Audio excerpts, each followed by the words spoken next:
urbanophiles, as they're calling themselves, are going to want to stay urban, and they're going to live in the city, they're going to raise kids in the city. Maybe they will, maybe they won't. But I remember being in Troy last year, and a woman asked me a question in a similar presentation, what can Troy do to attract young people? And I said, not much, because young people don't want a 4,000 or 3,000 square foot home in the suburbs when they're 22 or 24. But what you can do working with Royal Oak and Berkeley and Midtown Detroit and other places is paramount, because if they don't start there, they're not going to wind up in Troy when they're 35 or 40, when you want them. And again, I can compare the Chicago suburbs to the Detroit suburbs. Chicago has affluent suburbs. Detroit has affluent suburbs. Chicago's affluent suburbs have more money than Detroit's affluent suburbs. Chicago affluent suburbs are largely people who lived at one point in the city. We don't have that option here in Michigan. So if you're 25-year-old, you're going to start out in Chicago, you're going to raise your kids in the suburbs? Maybe. Some people might even say probably. I'm not sure. I agree, but who knows? But it's going to be a Chicago suburb. And we know anecdotally this is happening too. We don't have real fire data on it, but kids used to move away, have fun, then have babies and come home to mom and dad. Mom and dad are going to them now because they want the same thing. So if your kid's got a cool spot in Chicago and you're retiring at 65, do you want them to move home to Delhi Township? You're like, hey, I'm going to the big city.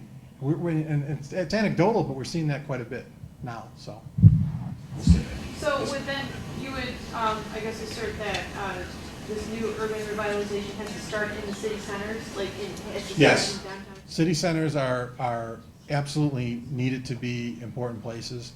There are no thriving metropolitan regions in the country that have a rotting urban core. So we might be able to do that here in Michigan. I know certainly in Detroit people think we can do that. We'll be the first one to do that if that's the case. So it might happen. So what can people in the suburbs do to try and help separate, become that urban Chicago-like center? That has to be the last question, doesn't it? It's like a 3-hour. I mean, it's this.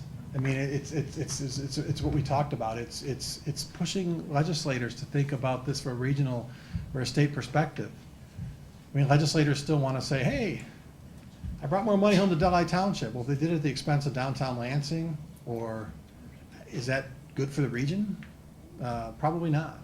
And a DDA, which you talked about, that we extended out, which is inside baseball, but it's basically a funding mechanism to create downtowns, which is now sort of all over the map, and we have them all over Michigan in places so we're subsidizing that growth to the exception of, or in place of what's happening right here.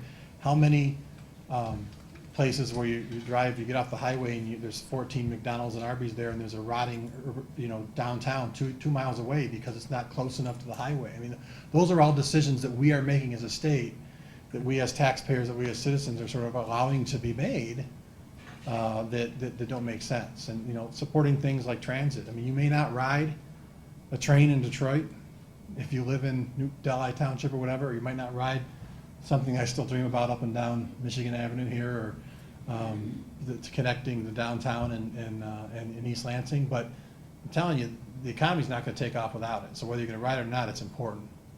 And it still gets me that people will spend $1,000 to take their family to Chicago for the weekend just to ride the train, but they won't pay for one here. It's kind of mind-boggling, especially now that we see that kind of stuff. So it's a bigger approach than just sort of my community. It's more of a larger, more strategic, long-term approach. Thanks. Well, Sorry. Dan, this conversation could continue, and I hope that it does, because certainly we thank you on behalf of the Wolverine Caucus for an excellent presentation. Thanks. And want to share with you our gold Wolverine Caucus official pin. Real gold? You are All right. real Wolverine now. Thank you again, All right. Dan. Thank you. Ever so Thank you very much. much. Thank you. So just want to thank all of you who joined us today. City Manager Ted Staton, it was a joy to have you join us today. And all of you representing the legislative offices who are here, and Jerome Marks from the governor's office, we thank you all for being here. Hope that you will join us again on June 23rd when we talk about the Michigan study of life after prison. So that again is in this room, 11 to 1 on June 23rd. And again, thank you, Dan, ever so much. And we hope that these conversations continue about creating a Michigan in the next 50 years that we all want to live in. Thanks again. Have a wonderful day.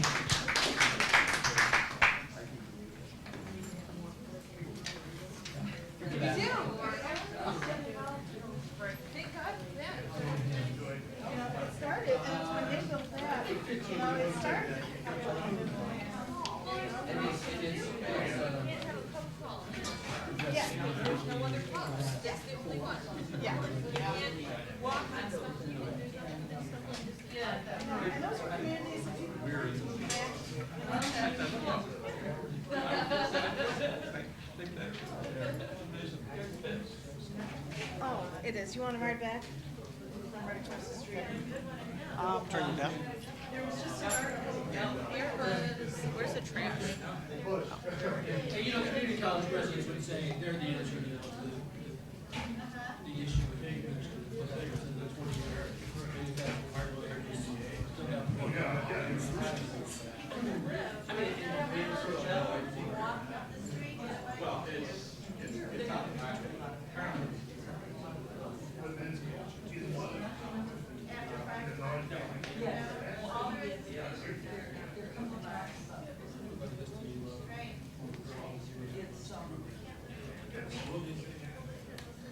yeah.